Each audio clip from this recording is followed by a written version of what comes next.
রহমতুল্লাহ। সত্য প্রকাশের স্বাধীনতা দুষ্কর্ম থাকতে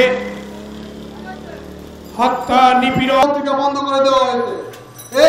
হাজার হাজার সাংবাদিক কর্মচারী মানুষকে সমাজদার দেবে, বেকারদের চাকরি দেবে। উনি আগেই জানতেন যে আগামী দিনে সাংবাদিক একটু অবলম্বন করবার জন্য বাস্তবের প্রয়োজন ছিল। আবার এবারেও সেই একই অবৈধ ব্যবহার করে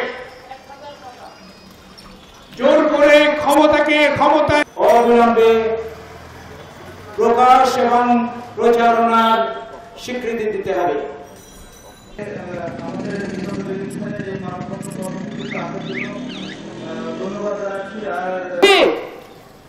আমাদের বাস্তব অভিজ্ঞতা থেকে